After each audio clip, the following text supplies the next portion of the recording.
Hi, everybody.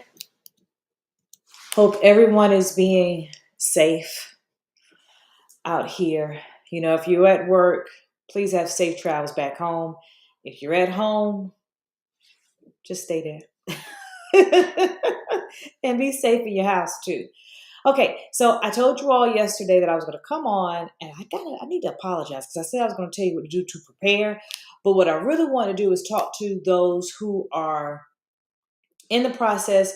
For one, you have your house listed or about to list, as well as those who are in the process of purchasing or just bought. So I know I'm telling you guys to stay at home, but the truth of the matter is I was all out in this storm yesterday and also today. I had some walkthroughs I had to do, which you saw the video on that yesterday. And then today I had another walkthrough to do with the client who was closing. And gratefully, the attorney was able to get us in there sooner. So she was able to get in there before it really picked up. And we met to make sure everything's okay.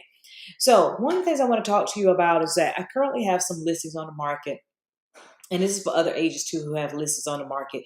When you're after a storm like this, and I'm so grateful because it's not nearly as bad as they were kind of anticipating. I hope it stays this way. But one of the things that you want to do, especially if you have your home on the market, sellers, is look for any type of leaks that might have happened.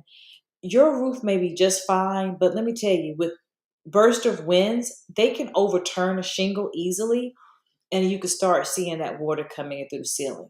So one, look at your ceilings to make sure that you don't have any active leaks coming into your property. Another thing, if you have trees around your home, please check for those to make sure that it's nothing that can be able to fall. Unfortunately, I forgot the insurance rules, so don't quote me on this. So you want to check this out. But when there's acts of God, when it comes to trees, they're not necessarily covered by your homeowner's insurance policy. So if you do have a tree that goes down in your yard, um, that will be your responsibility to be able to have it. Okay. And that also goes for buyers. Buyers, if you just close on a house and a tree goes down, that is now going to be the responsibility of you to get that squared away. And it may or may not be covered by your homeowner's insurance policy. So you just want to keep that in mind. Same thing in regards to other things, flying debris. If you have anything on your porch right now, let's say if you have pots that are not that heavy, or if you have other things like toys and things on the back of your house, go ahead and put those up. I know it's raining right now, but you never know. They're still saying we're going to have wind gusts to a certain miles per hour. They think like 30, 40, 50 miles per hour. That could easily blow into a window, blow into someone else's yard. So just make sure that you tie those things or put those things up. Now, to my buyers, make note of anything that you may see in your home if you have closed. Make note of, like I said, if you see anything's leaking as far as what you're sealing, you want to go ahead and let your homeowner's insurance know that, because if you have closed on a house, your homeowner's insurance takes over the day that you actually close. So you can be able to file a claim should you choose to. Agents, to my agents that have listings, I'm doing this as well. Go by and check on your property after the storm.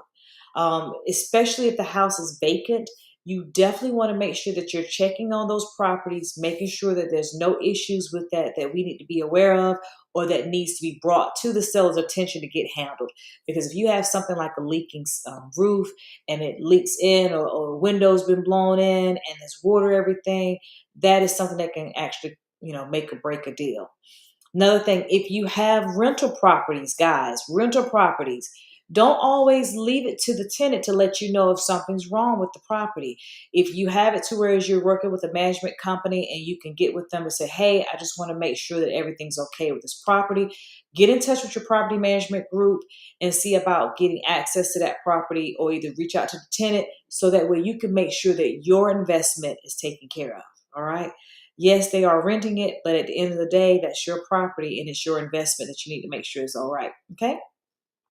Another thing, guys, just make notes of what you see. Again, like I said, if you see any trees that look like they're falling, any power lines, if you see a power line near your home that seems to be an issue, don't wait until it does something. Call the power company. If you're like, hey, something's not right, it looks like something's about to fall, please call the power company. because sometimes, if you get in touch with them now before, hopefully we don't have any power outages, but you just never know. And then next thing you know, you're on the list when they could have possibly come out and already handled it sooner. So just make sure you take care of those things, guys. And as always, please be safe on the road. All right. I know we're all trying to get to where we want to get to. One thing about South Carolina roads, especially here, is that we may not have that as much water on the road, but we also don't have a good drainage system on this road too. So it doesn't take much water for your car to skid. I unfortunately witnessed a terrible accident earlier this week, and it wasn't even any rain on the road, just someone that was just driving really fast, and it ended up not ending too well for them. So please, guys, be safe out there. Be safe with your families. And as always, thank you for watching. If you have any questions in regards to what you need to be doing in the storm or even afterwards, if you have experienced some damages and like, hey, I just don't know what to do, please don't hesitate to reach out to me. You can either go to Facebook and go to the dealswithangie.com page. You can also text message me at 803-201-3391. Direct message me on Deals with Angie. I'm also on Instagram with Deals W Angie. And also you can give me a call. Okay. All right. Thank you so much. Have a great one and a blessed one, guys, and take care.